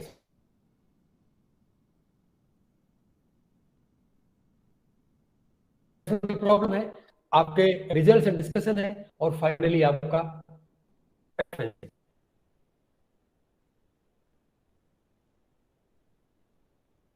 तो सिर्फ तो प्रपोजल है। तो इस तरह से आप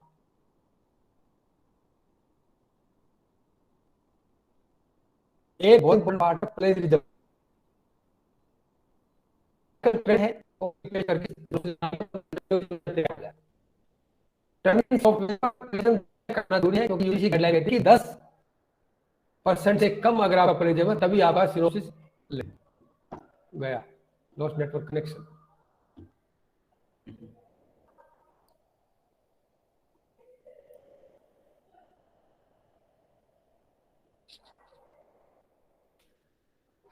मेरी आवाज आ रही sir? Can you hear me? Sir network issue है, आवाज नहीं। नेटवर्क इशू है सर आपका थोड़ा सा। हाँ अब आ रही सर, बोलिए बोलिए।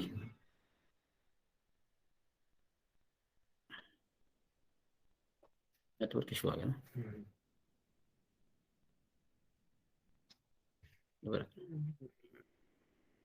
वही बोलेंगे तभी होगा सर। अब आप बोल सकते हैं।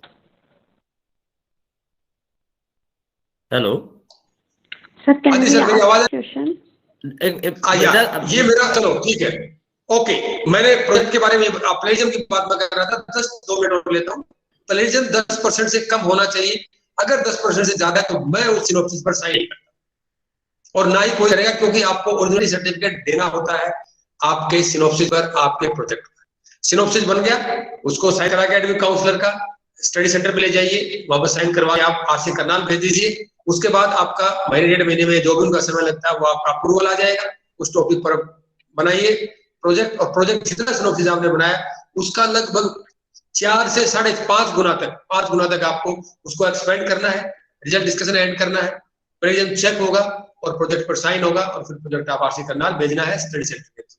ये मेरा छोटा सा ब्रीफ इंट्रोडक्शन है आपको। अब 2 मिनट में सीताराम सर से मैं परमिशन लेकर के किसी स्टूडेंट का कोई क्वेरी है इससे please you can ask questions. जी सर। सर क्या नंबर शेयर कर सकते हैं आप अपना? हाँ, अगर मेरा query नंबर होगी तो हम कॉल कर लेंगे। हाँ, डीसीपीओ जिन से कोई है, मेरा नंबर ऑलरेडी शेयर है, सारे ग्रुप में मैं हूँ, फिर भी मैं आपको चैट बॉक्स में डाल देता हूँ।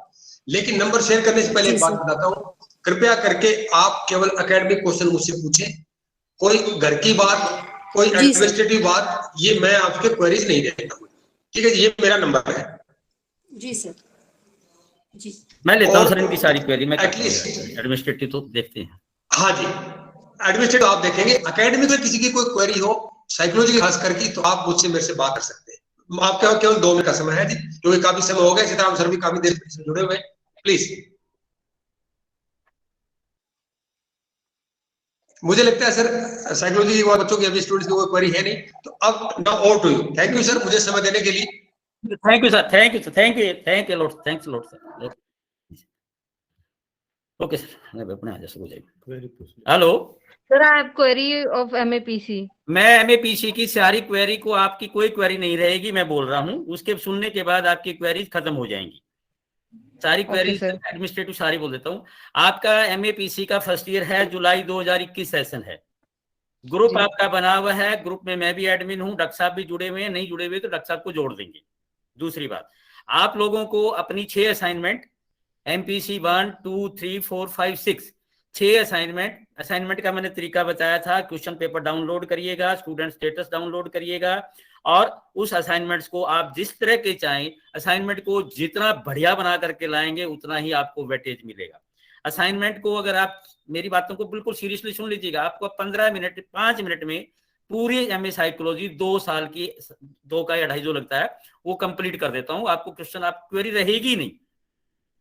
वो 6 असाइनमेंट बहुत तरीके से, सलीके से बना के लाओगे तो बने अच्छे मार्क्स मिलेंगे। अगर आप नहीं बना के लाओगे तो हम 40 नंबर देंगे और आपका जो परसेंटेज है इफेक्ट होगी। और साइकोलॉजी की, खास करके साइकोलॉजी की एमए में अगर असाइनमेंट्स में आपका 80 से कम स्कोर आता है असाइनमेंट में, तो आपको एमए साइकोलॉजी करने का कोई फायदा नहीं होगा, that will be unuseful for you. दूसरी बात, असाइनमेंट बढ़िया बनाइएगा, जो मीडियम आपने सेलेक्ट किया उसमें बनाइएगा, सलीके से बनाइएगा।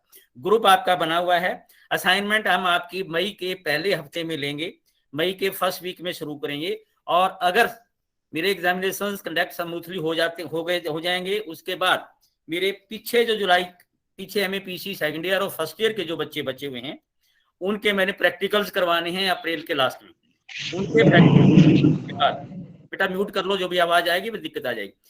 जो प्रैक्टिकल उनके करवाने के बाद मई में मेरे अगर एकेडमिक काउंसलर अवेलेबल हुए, कॉलेज की बिल्डिंग अवेलेबल हुई, तो मैं मई के 15 मई के आसपास, जो भी संडे आएगा, किन्हीं 2 या 3 संडे को काउंसलिंग क्लासेस फॉर प्रैक्टिकल, जब जो आपका पेपर है फर्स्ट ईयर का MPCL 07 वो प्रैक्टिकल है, उसकी मैं वो करवाऊंगा प्रैक्टिकल काउंसलिंग।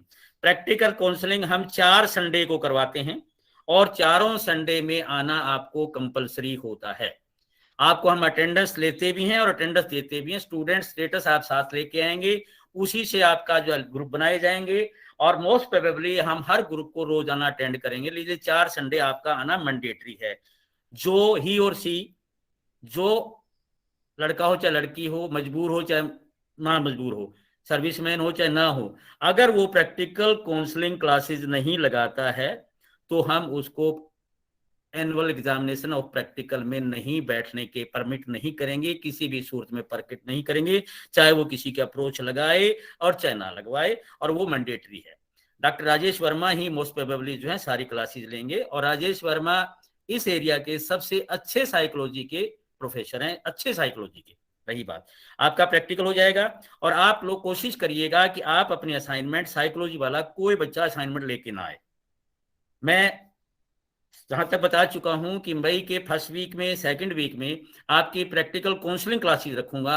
आप उसी टाइम ही 2 बार अपना किराया ना लगाएं, 2 बार आप परेशान ना हो, और उसी समय अपनी असाइनमेंट्स लेकर के आए, ताकि उस दिन आपके असाइनमेंट भी ले लेंगे और आपकी प्रैक्टिकल क्लासेस ले लेंगे। कि 4 संडे आपको आना पड़ेगा, तो उस टाइम आपकी असाइनमेंट्स हम ले लेंगे। दूसरी बात, जो आप बातें कर रहे थे हम सिनॉप्सिस की, इंटर्नशिप की, ये बातें आपकी सेकंड ईयर की हैं। आप जुलाई 21 के बच्चे हो, जून 2022 में आपके पेपर होने हैं, लेट चल रहे हैं 2-3 महीने। वो मैं प्रैक्टिकल अप्रोच से बता रहा हूँ, ऑफिशियल नहीं बता रहा हूँ, कि आपके एग्जाम मोस्ट प्रोबेबली अगस्त सितंबर से पहले आपके असाइनमेंट किसी भी सूरत में नहीं हो पाएंगे। और असाइनमेंट जो है आपके बिल्कुल हैंड रिटन होनी चाहिए और नीट एंड क्लीन होनी चाहिए। किसी की नकल मार के असाइनमेंट लाओगे, साइकोलॉजी में आपको नंबर नहीं मिलेंगे। मैं फिर अश्योर कर रहा हूं, किसी प्रकार के नंबर नहीं मिलेंगे और आपकी डिवीजन है वो प्योरली अफेक्ट हो जाएगी। रही बात, आपका उसी टाइम असाइनमेंट लेके आएंगे मई में, और कुछ आपको किराया भी नहीं लगाना पड़ेगा, क्लासेज हो जाएगी। सेकेंड ईयर की बात, आपका जो उस टाइम एग्जामिनेशन फीस भरेंगे आप मई जून में, डॉक्टर साहब जैसे कह रहे थे कि अप्रैल में पोर्टल खुल जाएगा, जब भरेंगे तो आपको उसी ड्यूरेशन में सेकेंड ईयर का, जो मैं बड़ी काम की बात बताना जा रहा हूं, जो आपको शायद पता नहीं और बाद में आपको दिक्कत आती है। सेकेंड ईयर का एग्जाम होता है। दूसरी क्लासेस की पीजी वाले वो शायद बोर हो रहे होंगे, उनको भी कुछ बातें बताऊंगा काम की। एमए साइकोलॉजी वालों को सेकेंड ईयर का एडमिशन ठीक करना होता है बिफोर एग्जामिनेशन। कई बच्चे कहते हैं कि मेरे एग्जाम तो हुए नहीं, मैं सेकेंड ईयर में कैसे हो जाऊंगा। आपको एग्जामिनेशन फीस के जस्ट साथ में ही बिफोर एग्जामिनेशन आपको री रजिस्ट्रेशन करवाना होगा, जो आपका जुलाई 21 वालों को जुलाई 22 के नाम से होगा। अगर टाइमली नहीं कराओगे तो आपका 6 महीने और साल का गैप आ जाएगा। उस रजिस्ट्रेशन कराते समय दो बातें कंपलसरी हैं कि उसमें 3 स्ट्रीम्स हैं, इंडस्ट्रियल साइकोलॉजी, काउंसलिंग साइकोलॉजी और क्लिनिकल साइकोलॉजी। एमपीसी 11, 12, 13 वाली क्लिनिकल होती है, एमपीसी 21, 22, 23 वाली जो है वो होती है आपकी काउंसलिंग होती है, और चौथी जो है तीसरी जो है इंडस्ट्रियल साइकोलॉजी होती है, जिसको एमपीसी 31, 32, 33 बोलते हैं। तो आप उस टाइम सेकेंड ईयर में होते ही रजिस्ट्रेशन कराते समय इस बात को सुनिश्चित कर लें, आपको क्लिनिकल लेनी है, काउंसलिंग लेनी है या इंडस्ट्रियल साइकोलॉजी लेनी है। अगर आप एक बार कोई अडेप्ट कर लेते हैं, भर लेते हैं, तो आपको चेंज कराने में आपको बहुत दिक्कत आएगी, 10-5 हजार रुपए भी लगेंगे और आपको परेशानी का सामना करना पड़ेगा। रही बात, अब चल रही थी इंटर्नशिप की बात, जो डॉक्टर साहब कह रहे थे, ये आपका सेकंड ईयर का पेपर है। इंटर्नशिप सिनॉप्सिस प्रोजेक्ट की जो हम बात कर रहे थे, जो मान लो क्लिनिकल साइकोलॉजी है, तो उसमें आपका 14 प्रैक्टिकल होता है, 15 और 16, 15 होती है इंटर्नशिप और 16 होती है प्रोजेक्ट। वो आपका सेकंड ईयर का पार्ट है, फर्स्ट ईयर का नहीं। आप अभी उस बारे में चिंता करने की आवश्यकता नहीं है। और वो कब होगा, इंटर्नशिप आप सिनॉप्सिस कब शुरू कर सकते हैं, जब आपका फर्स्ट ईयर का 5वां और 6ठा एमपीसी 5 और 6 पेपर जब आपका क्लियर हो जाता है, then you are eligible for internship और सिनॉप्सिस। उससे पहले आप एलिजिबल नहीं होते, इसलिए पहले इंटर्नशिप के बारे में और सिनॉप्सिस के बारे में वरी करने की कोई आवश्यकता नहीं है। और इंटर्नशिप कब शुरू करेंगे आप, जुलाई 21 वालों का सेकेंड ईयर जुलाई 22 होगा, जुलाई 22 होगा तो आपके असाइनमेंट मार्च अप्रैल में आएंगी, यानी आप यूं मोटे शब्दों में यूं कह लीजिएगा कि जनवरी 23 के आसपास ही आप सिनॉप्सिस और ये चीजें शुरू करेंगे, क्योंकि आपकी सिनॉप्सिस की, प्रोजेक्ट की, इंटर्नशिप की सबमिशन की डेट जो है, अगर इसी तरह से आप रेगुलर चलते हो तो आपकी हो जाएगी 30 मई 2023 होगी। उससे पहले आप वाइवा के लिए करनाल नहीं भेज सकते। तो यूं कह लीजिएगा मोटे शब्दों में, दिल्ली अभी दूर है। आप फर्स्ट ईयर की सोचिए और फर्स्ट ईयर की तैयारी करिए। एमए साइकोलॉजी वालों को इतना ही फंडा है। अब कोई क्वेश्चन है तो साइकोलॉजी वाला बोले। हाँ बेटा, any question? Sir, my study center is 1031 Karnal. Where do I have to submit my assignment? 1031 लो, एक मिनट एक और बात कर देता हूँ।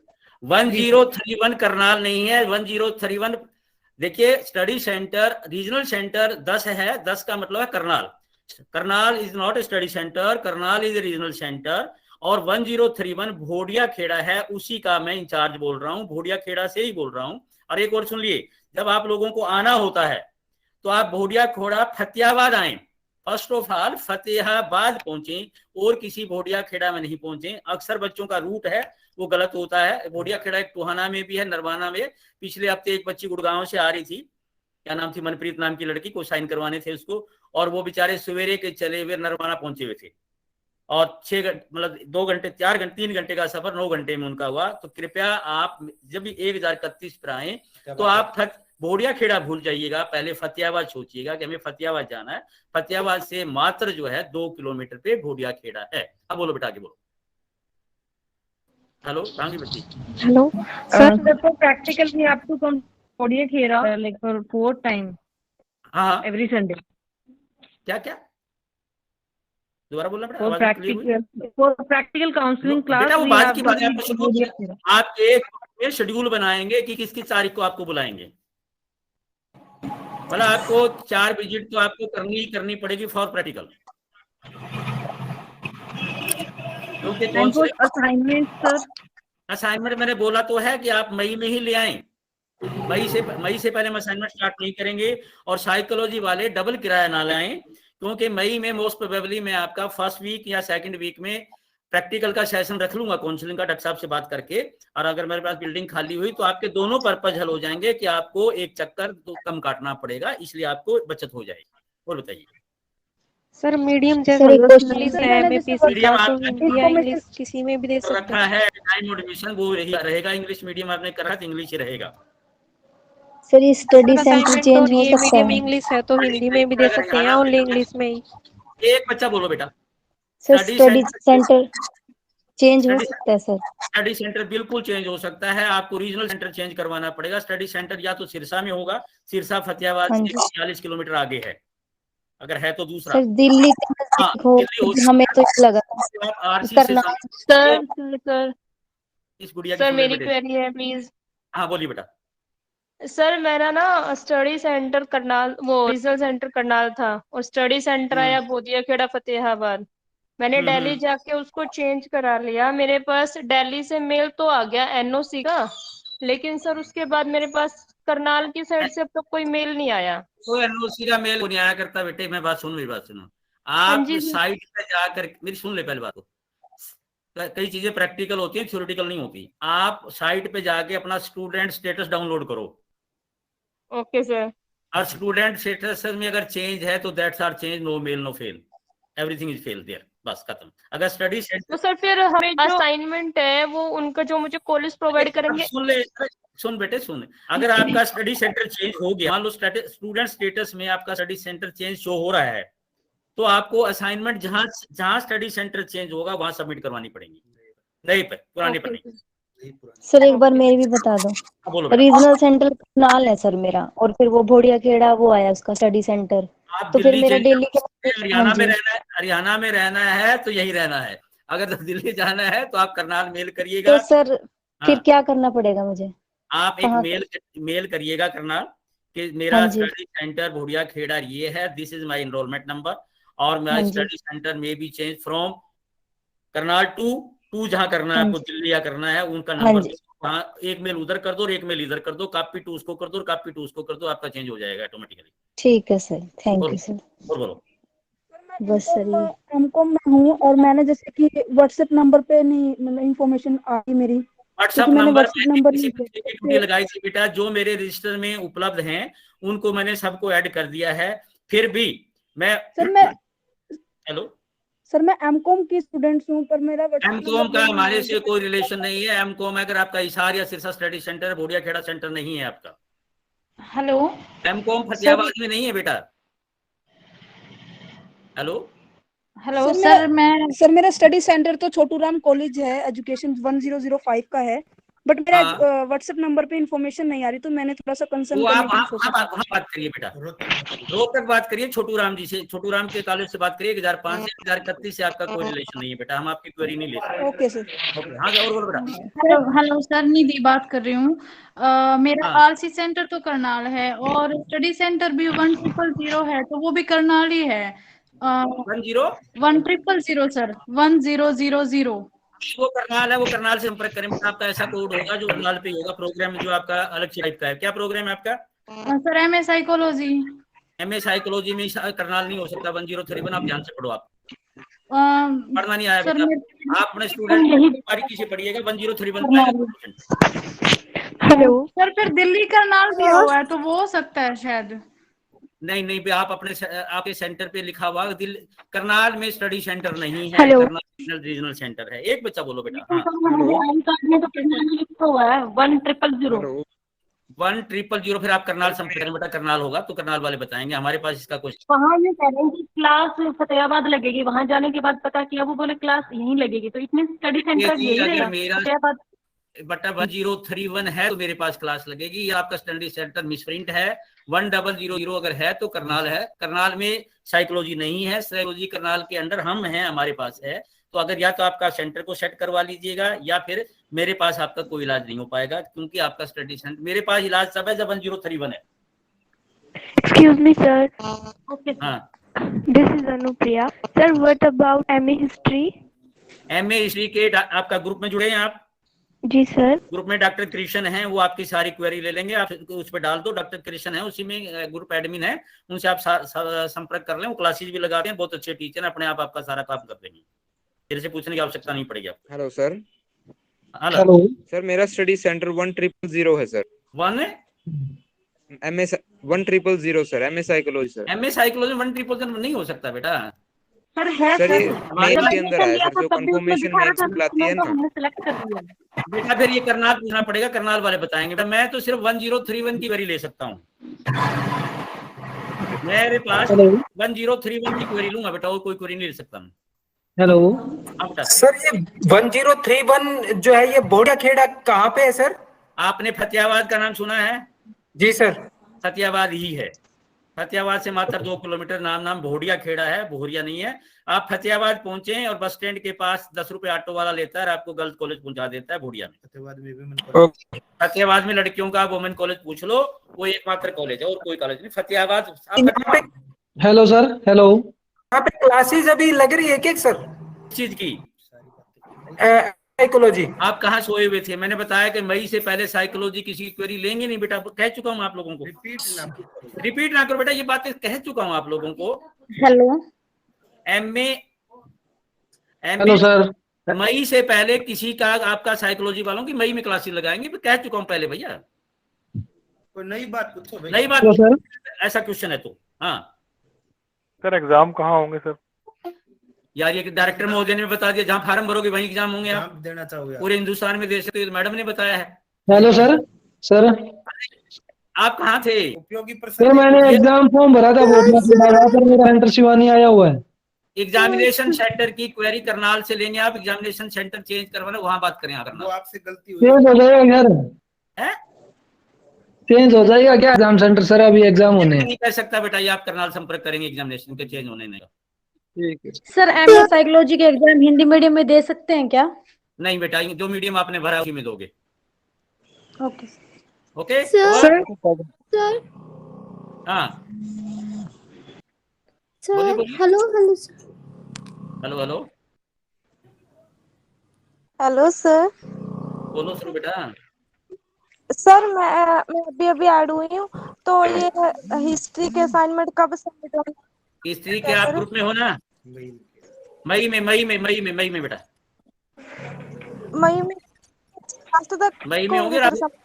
हाँ मई में अपने ग्रुप में बात कर लो, मई में ऐड हो जाओ, ठीक है सर? Excuse me sir. हाँ हेलो हेलो बोलो बेटा। Hello sir. हेलो अरे बोलो सही। सर, MA पोल साइंस के असाइनमेंट कब सबमिट होंगे? सभी के मई के फर्स्ट वीक में होंगे बेटा। बोल चुके हैं, सारे बोल चुके हैं बेटा, कितनी बार बोल चुके हैं। रिपीट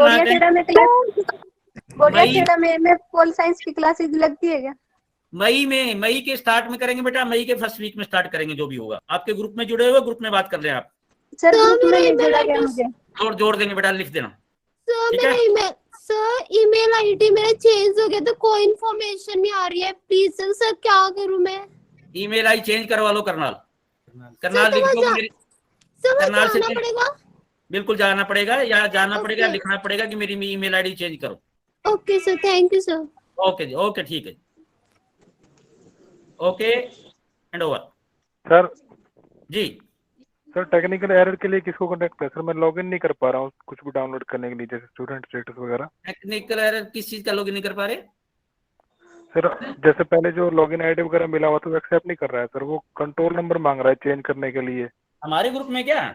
नहीं सर, आरसी करनाल से नहीं सर, साइट पे जो आपका आता है ना स्टार्टिंग में, जैसे एडमिशन के टाइम पे आता है, ये फिर करनाल संपर्क करना पड़ेगा, आरसी करनाल पे संपर्क करो बेटा, वो कर पाएंगे टेक्निकल एरर। Okay sir. जी सर एमए हिस्ट्री की क्लास लगेंगी क्या? मैंने कहा है कि मई में लगेंगी, आपको बता चुका हूँ, आप ही को बताया कि आप कृष्ण जी से संपर्क करेंगे, मई में लगेगी। बेटा कितनी बार बताऊँ आपको?